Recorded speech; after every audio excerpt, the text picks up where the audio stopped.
Fantastic, thank you very much. I'm not going to take very much of your time at all. I just wanted to welcome you on this lovely occasion, end of year, British summertime party, but obviously also to say we hope not too serious a farewell to Nigel and Janet, in the sense that we hope that they will, that we'll still be seeing a lot of them in a newly structured relationship. For those of you who don't know me, my name's Janet Beer. I'm the Vice Chancellor and very new compared to the colleagues that we're celebrating today. And I'm not going to say anything more than that, but just welcome. Enjoy the chocolate cake, as our examples down here being set for you, and pass over to Linda. So thank you to Janet. Now we turn to Nigel. And what can I say? This is going to be real. You can have him giggling. I shall have to send Matt to the back because he'll make rude faces at me the whole of this, especially if I get anything wrong. Okay. Nigel's also been here for a long time. He was a lecturer in biochemistry. A lot of us used to be biochemists, and now we call ourselves other things. At Bromley College. And then he came to Oxford Polytechnic in 1978. So I think Janet has 2 years on Nigel. In 1992, he was made Professor of Applied Immunology. And I think we all remember, although we remember Nigel most for his research, we shouldn't also forget that he's an absolute brilliant teacher. And I think I've got down here such an enthusiastic and excitable lecturer. And I probably don't need to say too much more, but I do know that the students absolutely loved, and still do, because he's going to continue teaching for us for a little bit longer, love his lectures. And he's taught immunology and some microbiology at Brookes for as long as I can possibly remember, because I didn't join until about 1986. But really, it's Nigel's research achievements. And I think in remembering those achievements, we need to think back to what research was like in Oxford Polytechnic, 1978. There wasn't very much. Polytechnics didn't really do research. And certainly when I joined, there were very few people within Department of Biology, I think it was then, that did research. And Nigel was really inspirational to me as a new young lecturer in genetics, I think it was, in saying that you can do it. And he showed that by example. And when I won my first research grant, a NERC grant I think it was, I remember a piece of advice from Nigel that stuck with me ever since. And that was, winning the grant is one thing. That's the easy thing, although it doesn't seem like that half the time, okay? The amount of effort we have to put into it. But that's the easy stage. Doing something of value with it, making your research count, getting the results that you thought you would be able to achieve, is altogether much harder, but so much more important that you do try and do that. And that stuck with me all the way through, that it's not just winning the grant, it's what you do with that grant. And what Nigel has done over the years is really amazing. The achievements that he's got, with very modest facilities. He hasn't had multi-million-pound laboratories to work with. If anyone would like a quick tour of his lab, it doesn't take very long. And if you can find anything, then it's even better. But I do understand, now that they're about to share it with some new people, that it's had a really good spring clean and a tidy up. Just like when you're moving house or something like that, and you have a good sort out. But he's achieved amazing things within this, with very modest facilities. And what Nigel's done is enabled people to measure particular molecules that are involved in human reproduction and fertility.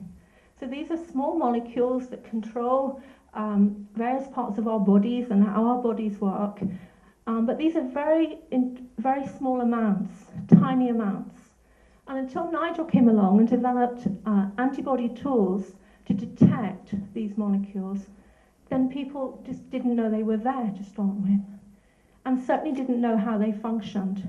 And his work is not only enabled Brookes to commercialise a number of products and so on, which I'll come on to in a moment, but it's also enabled a whole new generation of scientists to study human reproduction and fertility, because they can measure these molecules. They can detect when they change, when levels go up and levels go down, and so on. So that's been really important.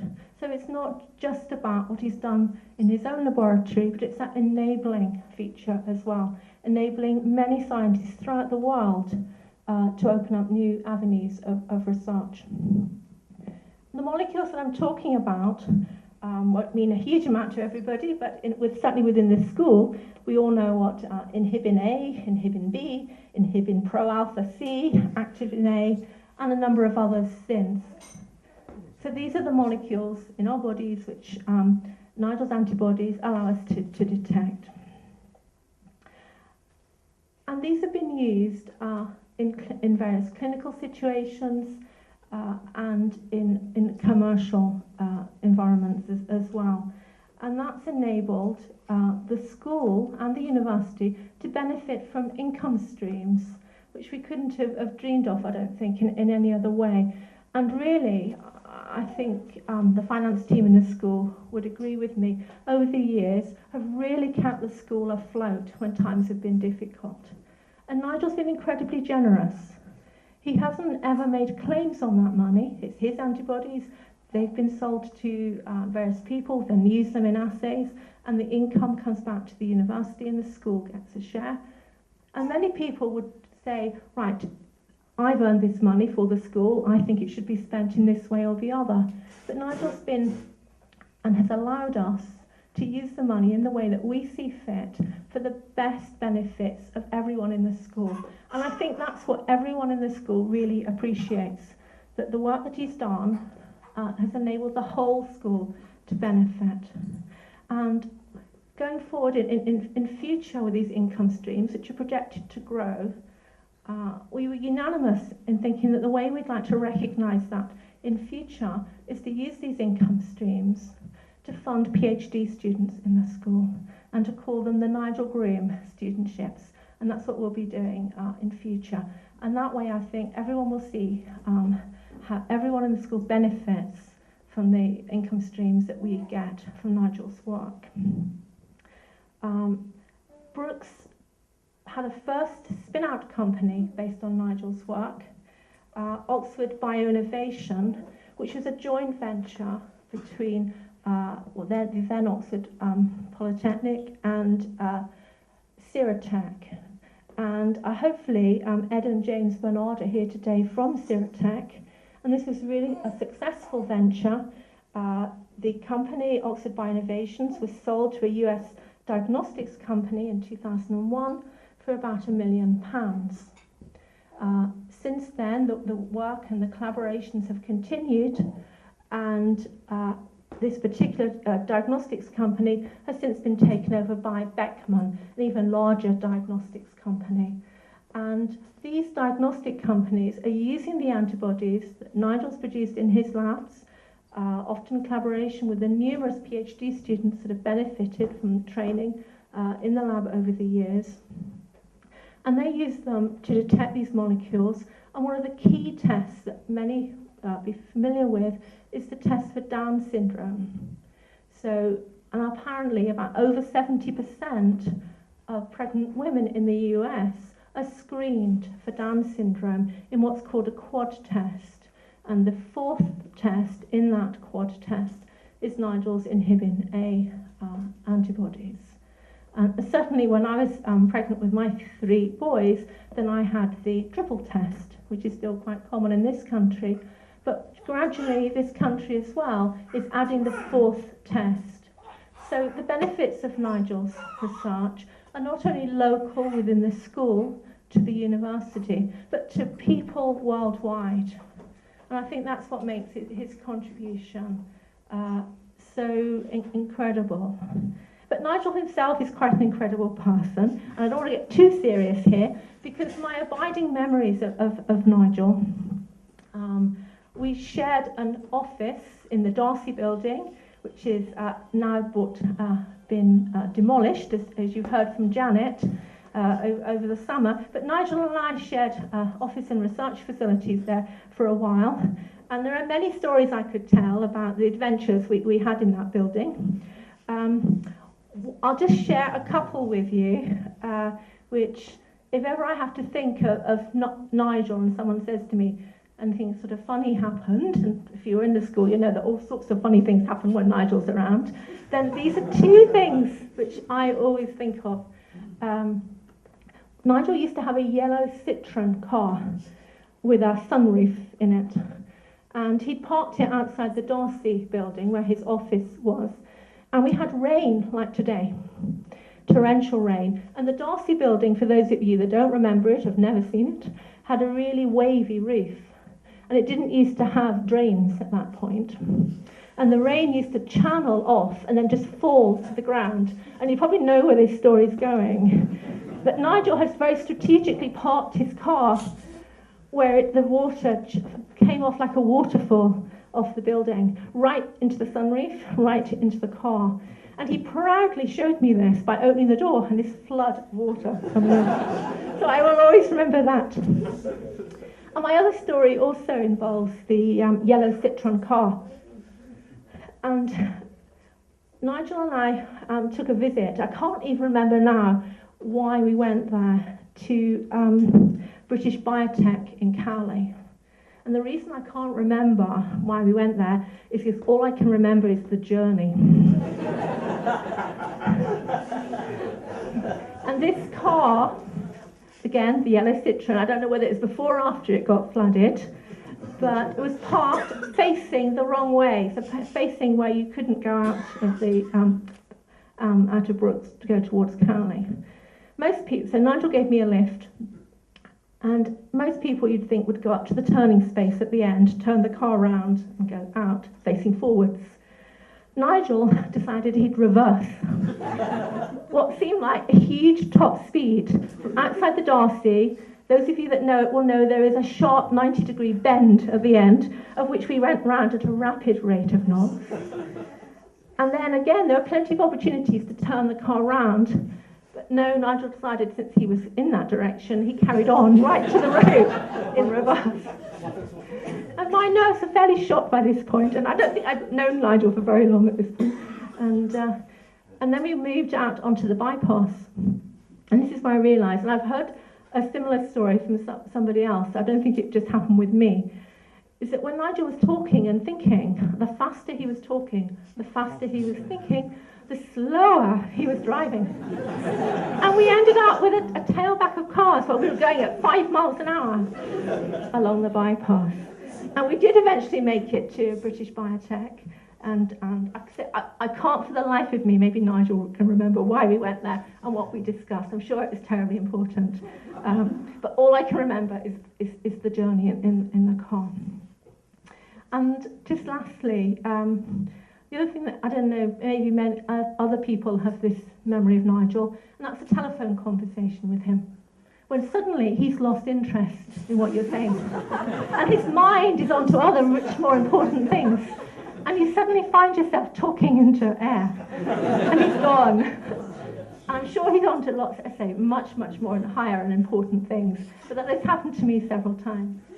And at school board a couple of weeks ago, I pointed out that Nigel wasn't present, and someone said, well, that's because he's retired. And it reminded me that I'd had so many emails from him and so many phone calls and things that didn't feel like he'd retired at all. And I'm sure it won't feel like that. Nigel's going to teach for us, and I'm sure we'll be around doing some research for a long time to come.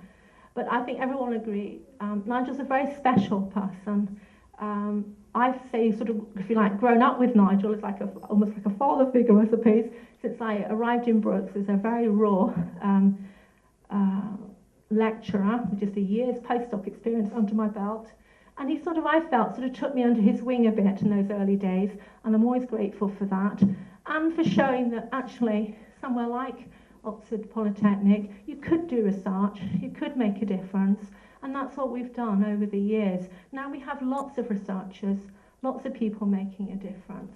But I do remember the early days when there was Nigel, David Fell, Dennis Owen, one or two others, but there weren't many doing research, and you really had to work hard. And in fact, one last quick story.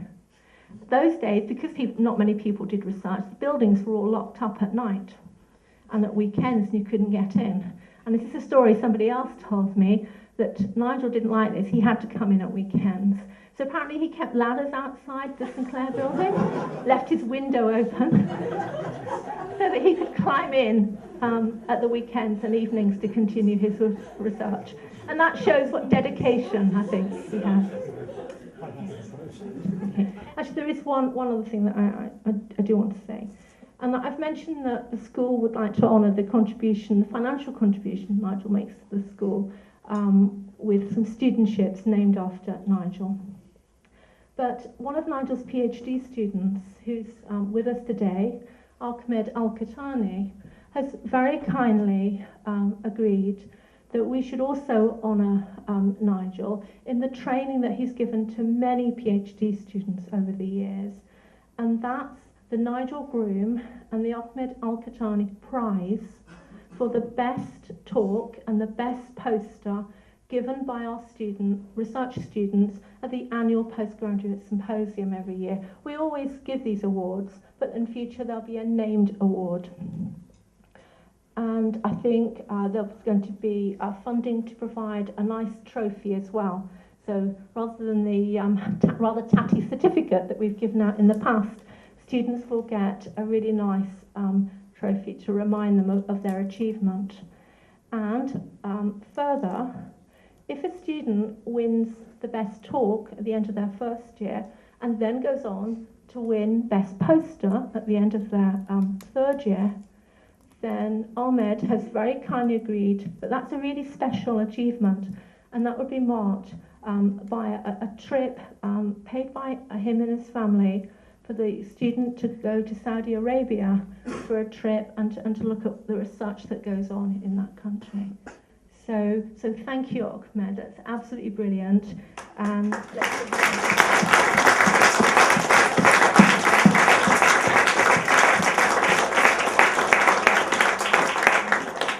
I think that's a lovely way to remember Nigel's achievements in the school, not just the antibodies, but the people, the students, that have then gone out there and setting up their own careers in science with an excellent training that they received in his lab.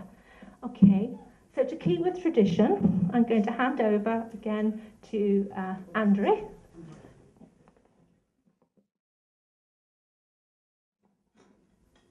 Now we must consider our Professor Nigel Groome, to whom we owe our release from dire financial gloom.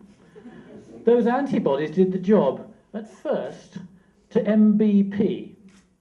That's myelin basic protein. Are you wiser? No, nor me. It's all to do with multiple sclerosis.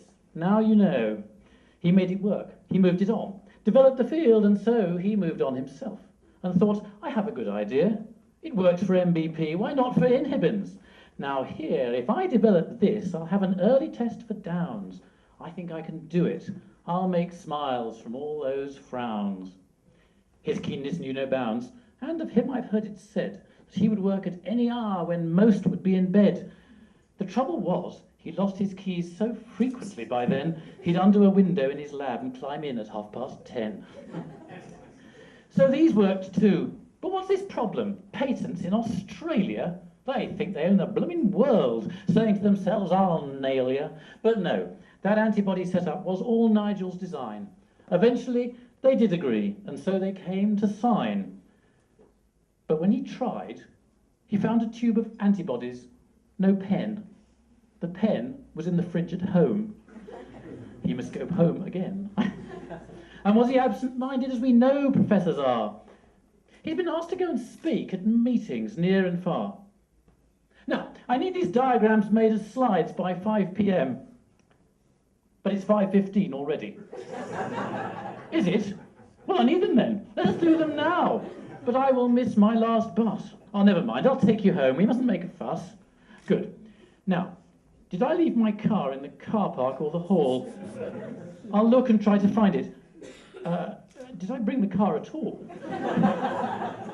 No, there's a problem. I'd not thought about again. It must be all those inhibins. They're getting to my brain. But look, this time, I've got my car. Actually, it's brand new. Soft-topped. I took that down today. Do come and have a view. Oh, it's raining. Never mind. I've parked beside a gutter. 3 inches of water. Unfortunate. Mutter. I'll drive it for you anyway. Yes, it can go fast or slow. Along the M Road. Got a tailback? Tailback? Really? I wouldn't know. We will miss that cheery, hello, mate. Are you all right? OK, names were not the thing for him, try as he might. But if we sing to celebrate what he's done, or just sing, give him the mic, and Nigel can show that that too is his thing. When all is said, and there is more, we are all in one boat. But it's thanks to Nigel's antibodies that we have stayed afloat.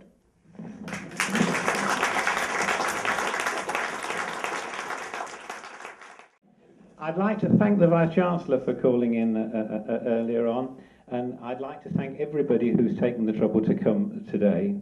I'd like to thank particularly my parents and their friend Joyce, both of whom are in their 80s now, and it's been a real pleasure to have them come, and thanks for their support over the years. My first wife and my current wife, my first wife Linda and my current wife Farima are here. One of the big joys of today is that my two daughters, Charlotte and Georgina, are both here, with their, Charlotte with her husband and my 3 grandchildren.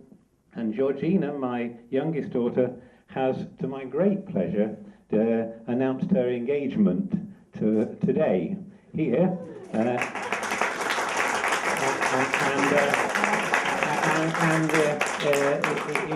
I understand from Rex Knight that you can still book wedding receptions here. Charlotte had her wedding reception here, and I hope hopefully they'll fix a date later this year, sometime next year, the year after. I should say it's quite a relief to me to hear about this engagement, because I've just been in America for 3 weeks, and the first week in America, I had a lovely email from Georgina saying that she was, they'd been living together for some time, that she was expecting a baby. Wonderful news. I emailed all the family, delightful news, and I didn't put any pressure on anybody to marry anybody. Just wanted them to be happy. The second week in America, I got an email from Johnny, very politely and slightly old-fashioned, asking for my permission to marry my daughter, and I very, very quickly tried to send a reply before there was any change of mind. Unfortunately, we were in a lodge in Yosemite, and I couldn't get an internet signal. So there were about 4 hours where I just desperately couldn't get this message of please, yes. Anyhow, I told all the family, and the next week I was expecting it was all going to be go ahead, but then I think Georgina wanted him to actually ask on, he wasn't asking hard enough, you know. So anyhow, fortunately, so I think she turned him down at the time, or said, well, hold on a bit, I'll make up a decision. Anyhow, I come to this talk today, and in the car I thought to myself, how nice it would be, I hadn't discussed it, but I thought how nice it would be if she would announce her engagement, or tell me, here she is, arriving at Headington with a ring. I could not be more pleased. I think that's just a lovely event today. Thank you. One of the things that makes my day. Thank you. The other people I'd like to thank for being here are my past PhD students. I've got my second PhD student, Adrian Dorks. I've got Lee Evans here, which was a later PhD student. I've got more recent PhD students like Ahmed, who very generously donated the prize. There's a lot of colleagues here from the school, particularly people from the Business Development Office who I've worked particularly close with. And there are some excellent collaborators who I shall talk about later. Professor Knight from Reading and Jill Lockwood, and I shall talk about all of these collaborators later on. Yeah, okay, right. So how did I get to be a professor at Brookes University? I started out with a grammar school education in Nottingham, and the key things in my schooling were chemistry. I had a wonderful chemistry teacher, and the chemistry teacher also ran the Gilbert and Sullivan group in there. And those two things were the dominant features in my life. I thought about chemistry, things related to chemistry, and I thought about performance. And those two eventually combined to be a lecturer. I had role models as a child. I always knew about the story of Edward Jenner and how he eradicated smallpox from the world. And I always thought how nice it would be at the end of your career if you could say that you'd eliminated a disease from the human condition. But sadly, like he did with smallpox, but unfortunately there aren't many research projects like that. So what I'll be describing to you is a contribution, but it didn't eliminate a disease from the human condition, although it did provide tools for diagnosis and monitoring, and I shall mention some of that. So performance and passion characterize my approach to teaching.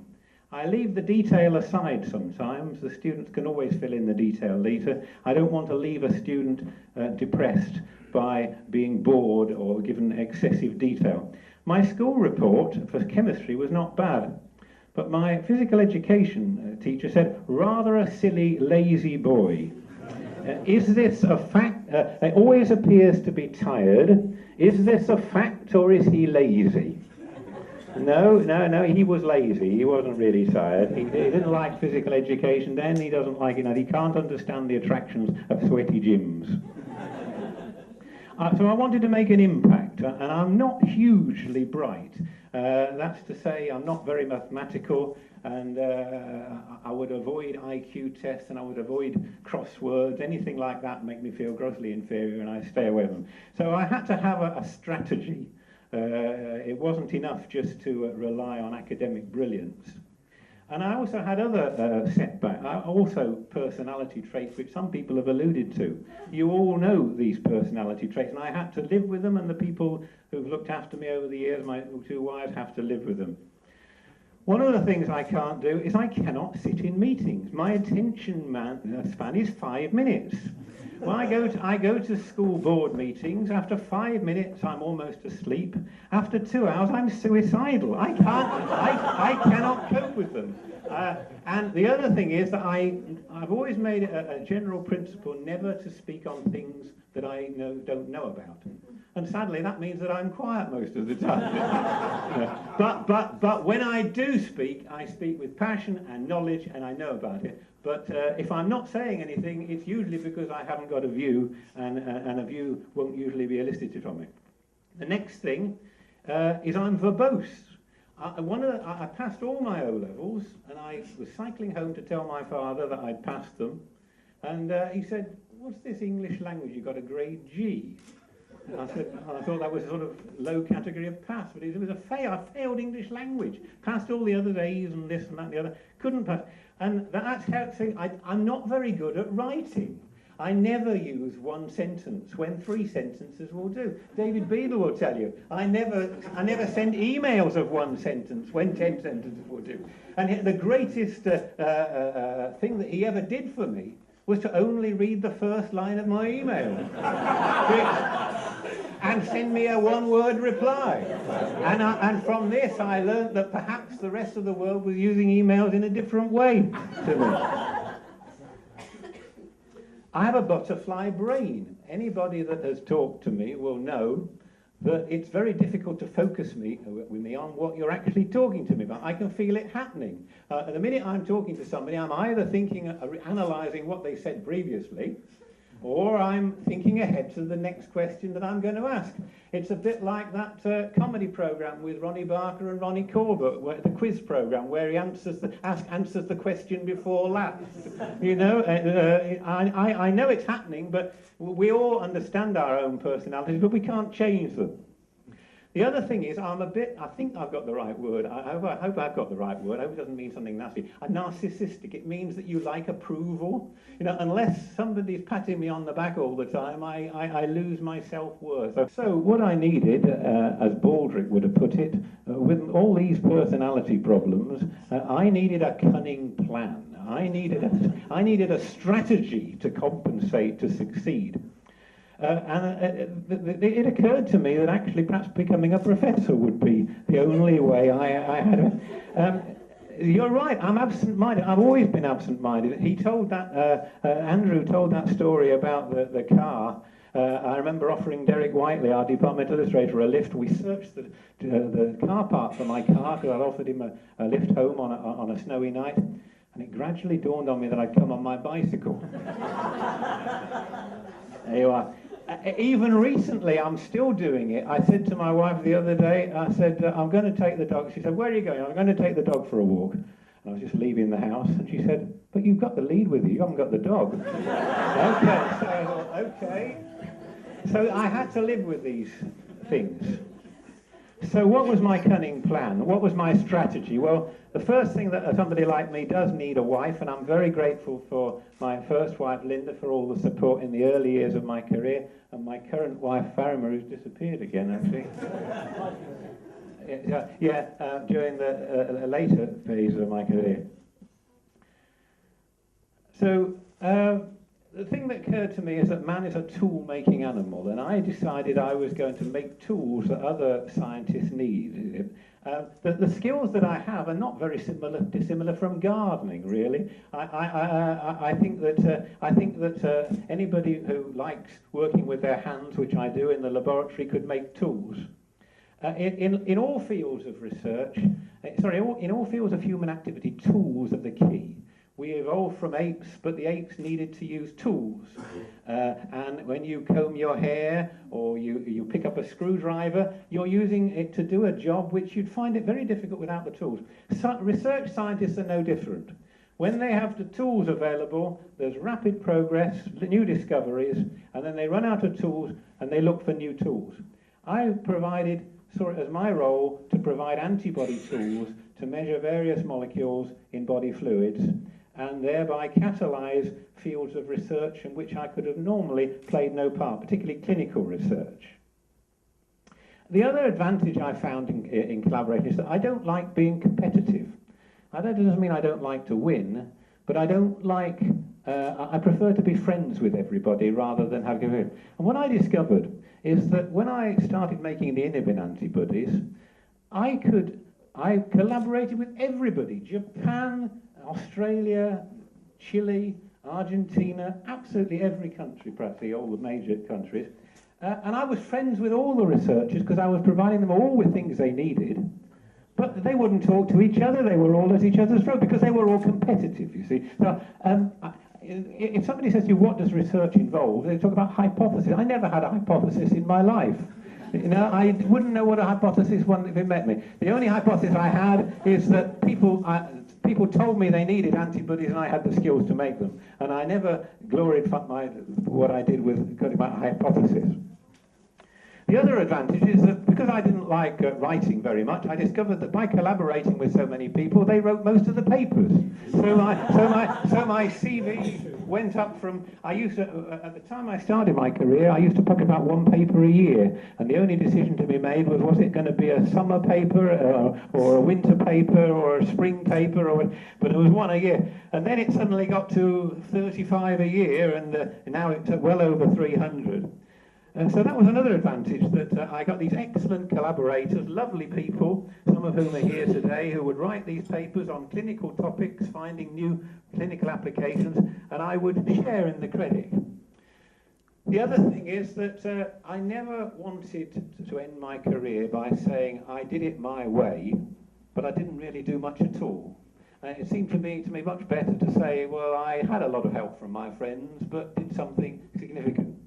And I regard my role in many things as the role of a catalyst, or to amplify things. I speeded areas of research by providing the key tools. I wanted to have impact. I didn't want to just work hard. In a calculus terms, because I was rather a silly, lazy boy, I wanted so this will mean to something to people who know about calculus, I wanted the maximum result by the minimum effort. And impact at the end of the day is not only how bright you are, and that should, I mean, most of us are just normal. We have to to get our impact, we can't rely just on brains. We have to work hard, sure, but we have to work hard, and we have to work on something that's worth working on. I remember Medawars' book, Advice to the Young Scientist, says the worst thing that can happen to a researcher is that he spends his whole career working on a project as to why 50% of sea urchins' eggs have a black spot.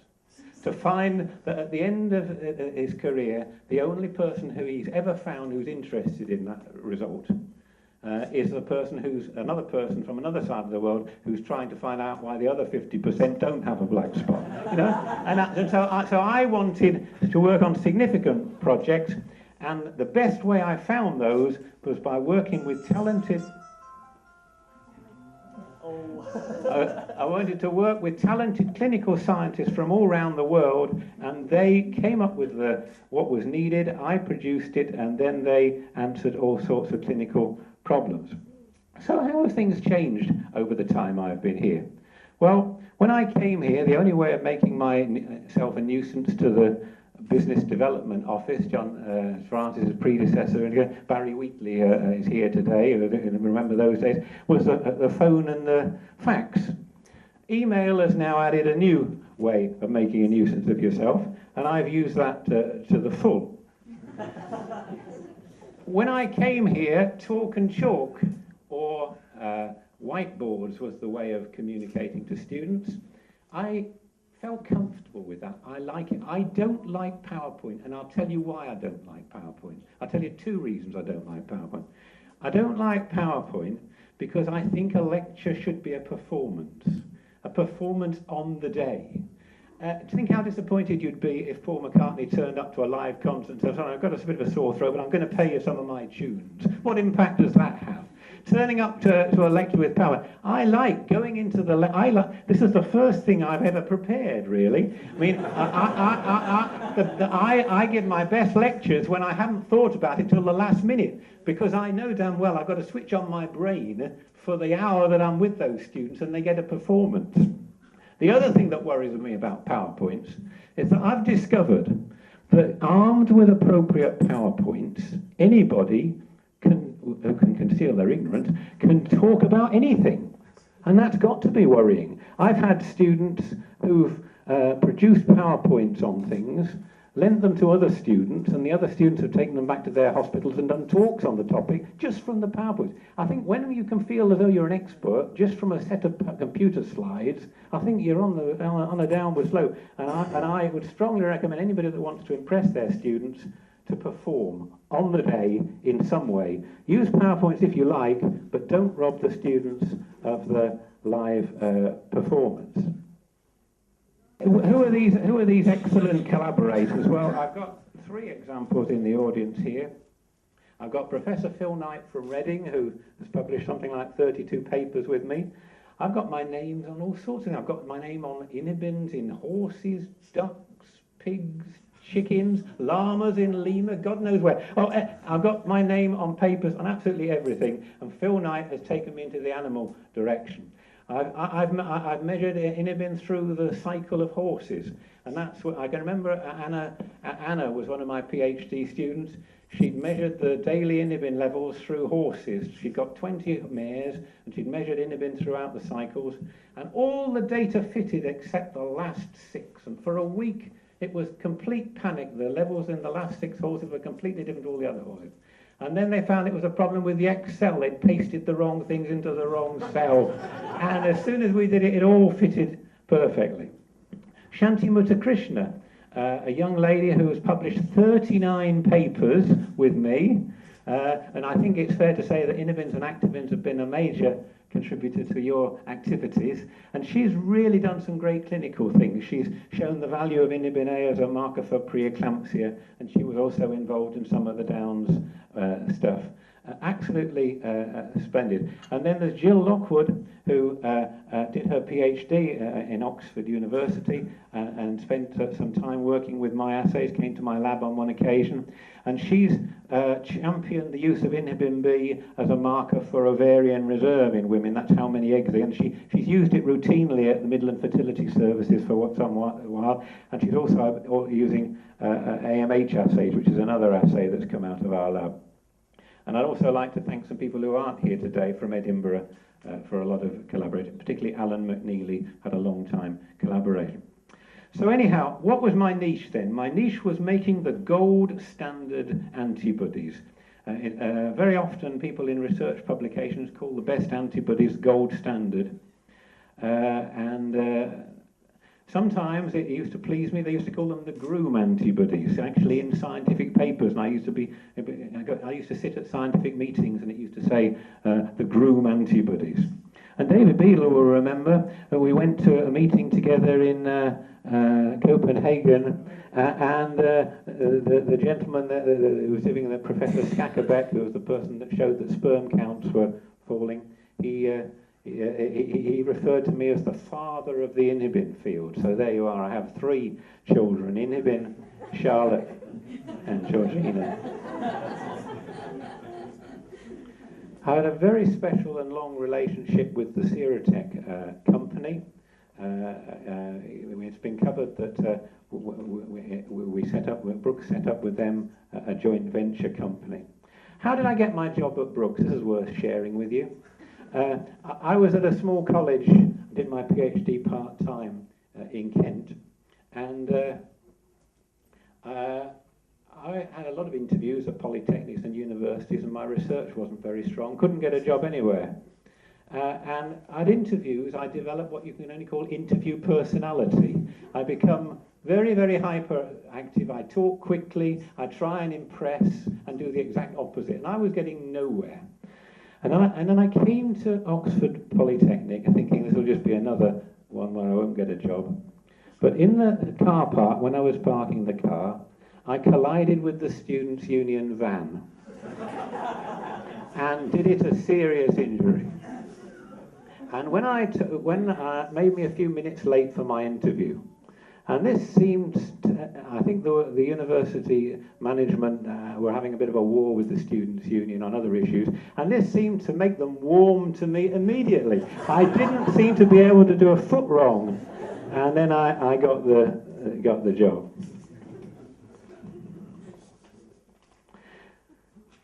Researchers need money.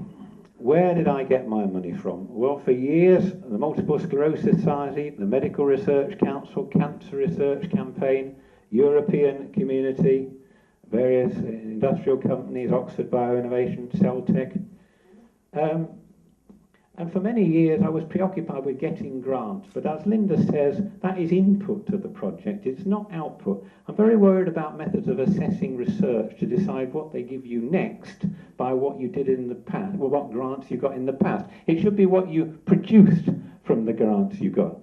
I'm very pleased that Brookes is giving the MS Society some money back now, because one of my students who did her PhD 7 years ago, one of her antibodies is, with the agreement of the MS Society, sold.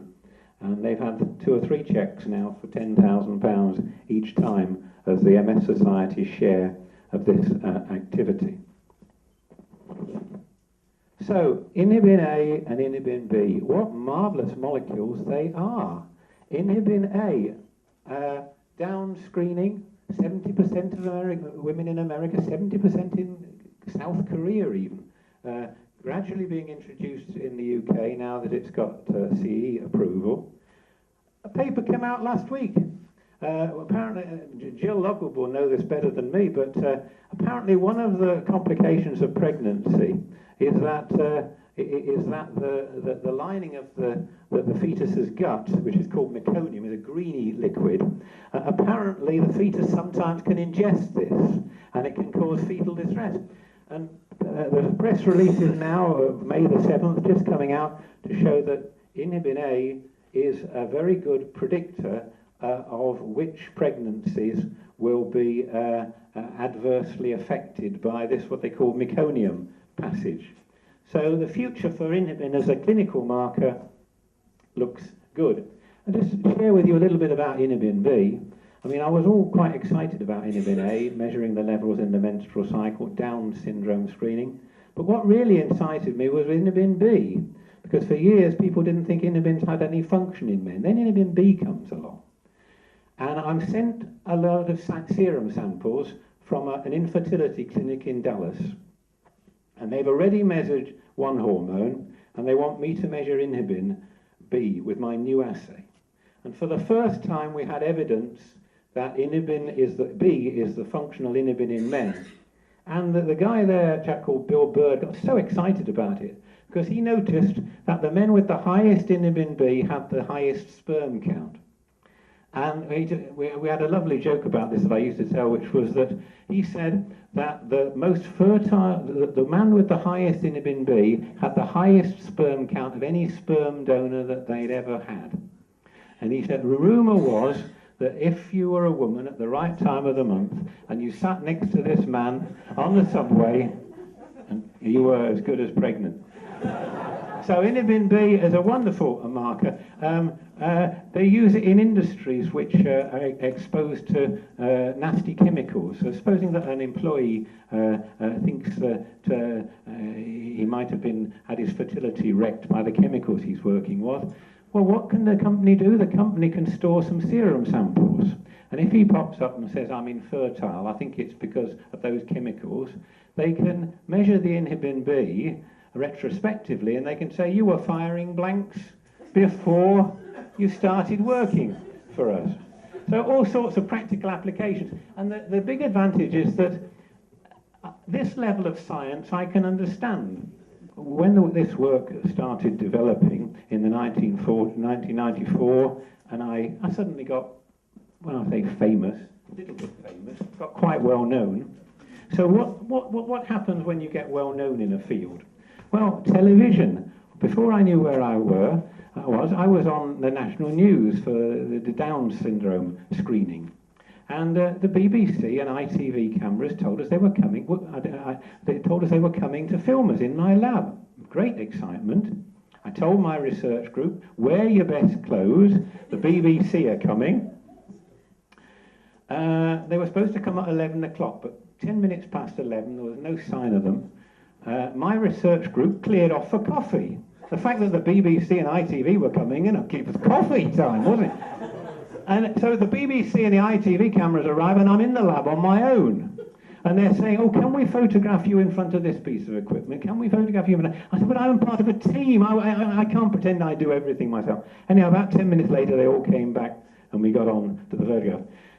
Coffee is very important in laboratories. Run out of any laboratory chemical you like, but do not run out of the coffee. My lab has never run out of coffee. Visitors to the lab. There are visitors and there are visitors. We had MPs brought round the lab, and they were a bit like me. Their body was there, but their mind was somewhere else. Complete waste of time. Contrast that with John Snow, who has just stepped down as Chancellor of this university. What a wonderful man.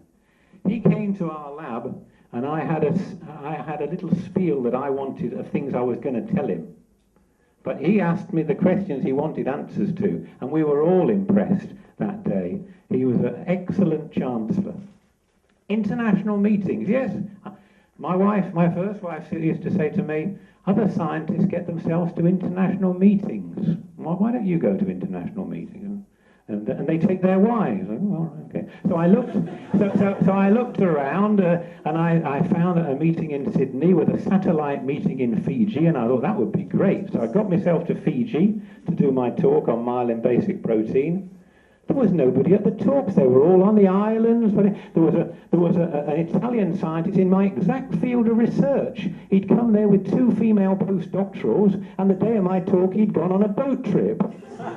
We get back to England, and he invites me to his lab in Italy. Expenses paid to give the same talk which he could have listened to in Fiji. You know. So scientists do like going to meetings, and we meet people.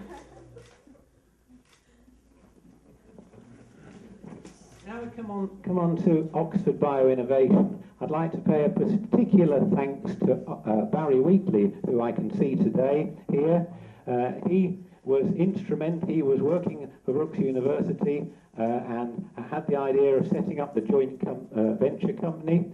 He worked very, very closely with Lisa Mine here, who is also here today, who had previously worked with Seratech. They did wonderful things in setting up that company. Tony Ertel, I'd like to thank very much, who has put together the Inhibin B kits now for something like 10 or 11 years. Who has produced thousands and thousands and tens of thousands of kits and has thousands of happy customers, and is still playing a part in developing even further products. Another sign that you're having some level of success is when people start to come and try and take what you've got away from you, or take the credit from it. I remember that when this patent dispute with the Australian company came up, I got very, very uptight about it.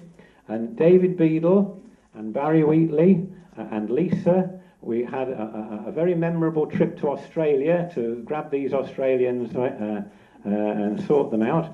And I can remember sitting on the plane with a little book I'd got from the bookshop that says How to Negotiate.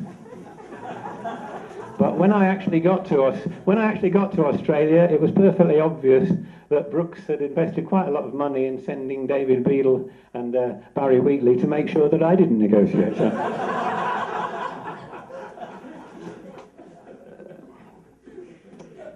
So then, Oxford Bioinnovation sailed along very nicely until there was another patent dispute, and this one was sorted out by George Roberts and by Graham Upton, the retired Vice-Chancellor.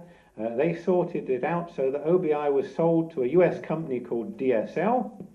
And we then came in touch with a very nice gentleman who owns DSL called Gopal Savjani, who is a very philanthropic gentleman. He uses the profits from his company to build hospitals and schools in India, where he came from. And he took the Inhibin A assay from us and he developed it into a major clinical diagnostic in the US.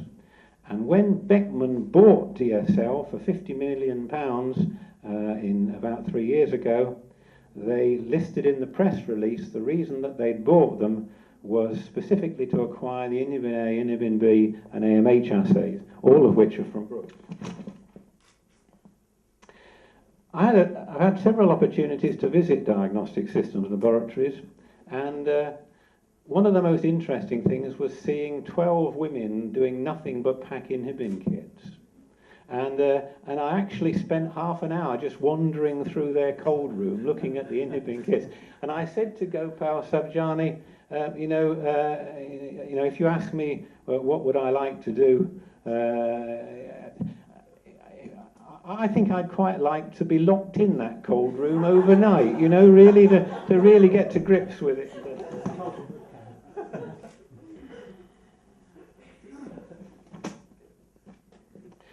Now, I must thank everybody in Brookes who works in the support services, particularly in the past, as I said, Barry Wheatley, but more recently, particularly Cynthia Green. Natasha Williams from Legal Services have been an excellent team in putting together agreements with third parties.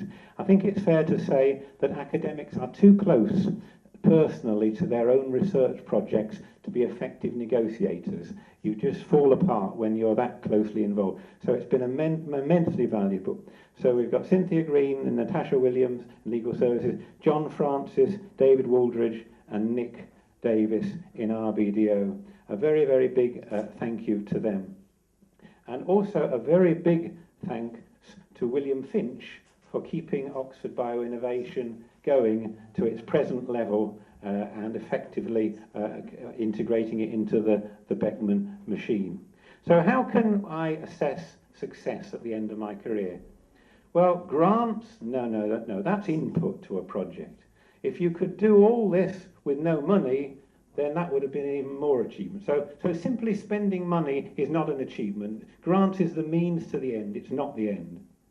You could say papers. It's very nice writing papers. It's very, very nice having them read and cited, but it's not a goal in itself. What gives me particular pleasure is that the Brookes products, which is what we call these antibodies, are now used all around the world. And I can go to the internet and it really gives me deep pleasure. I can go to the internet and I can find women in a cancer group in America exchanging their inhibin values. They've got granulosa cell of the ovary, and Mary will say to Jane in Seattle, "Oh, I think I'm going to get married. My inhibin level's been low for 2 years now." And you can on the down screening, mothers will say, "What's this quad test? Should I have it?" And then another one will say, "Well, I had it, and it reassured me." And very nice. And then I found a little press release where inhibin B was just been introduced into an infertility clinic in India.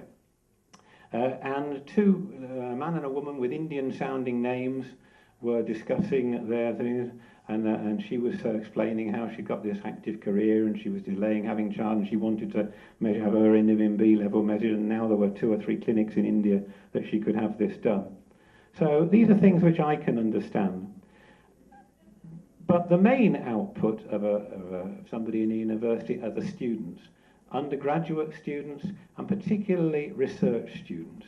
I'm very grateful to my students for their contributions. And the final thing, I think, is to hope that one's family is proud. I'm going to mention 2 of my PhD students.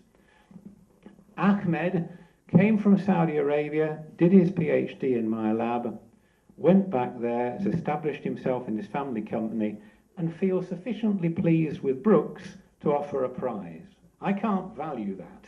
That has a value to me 100 times greater than the cash value.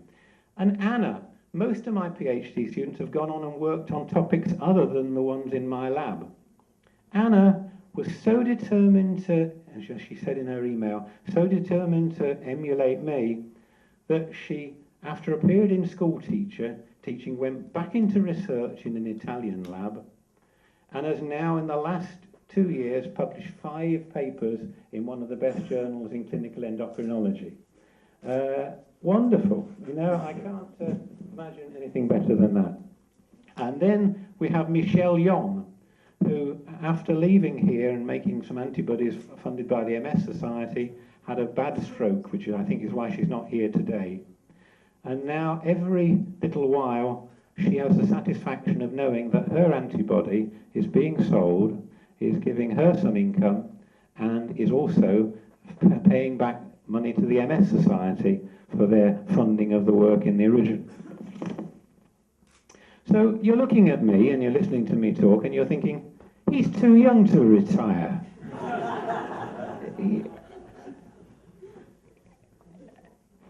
Well, perhaps not.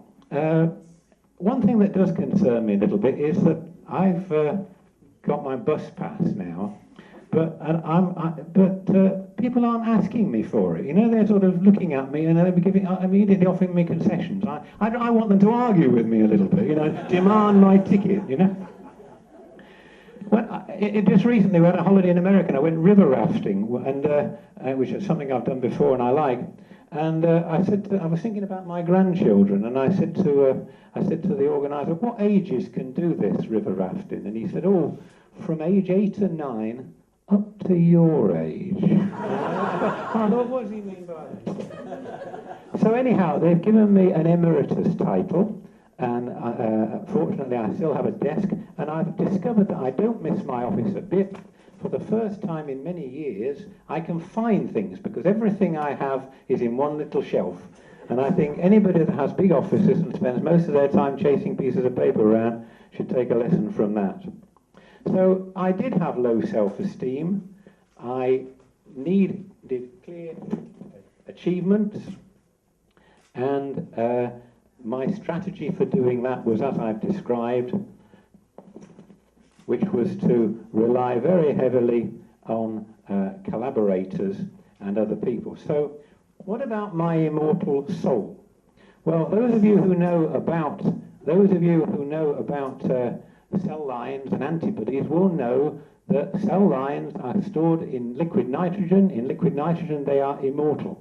So even if I got knocked over by a bus, my cell lines, which is as near as I can get to my immortal soul, will still be around for quite a thing. The other place one's immortal soul goes is in one's children, one's grandchildren, and the memories of those who use you. Have I had any failures in my life? Yes. I mistakenly, in my private life, entered Wantage Music Festival once. You've got another failure now. Yeah, sorry. I entered Wantage Music Festival singing Old Man River, and I made the mistake of inviting my rather old piano teacher to actually accompany me. And I'm halfway through Old Man River, and she turned over 2 pages at the same time. And so I sang half of Old Man River, 1 page adrift from my accompaniment, and the judge said it had a certain entertainment value. So at the end of it all then, I did it my way, but with a lot of help from my friends, colleagues and family, and I hope that the final curtain is a long way away. Thank you.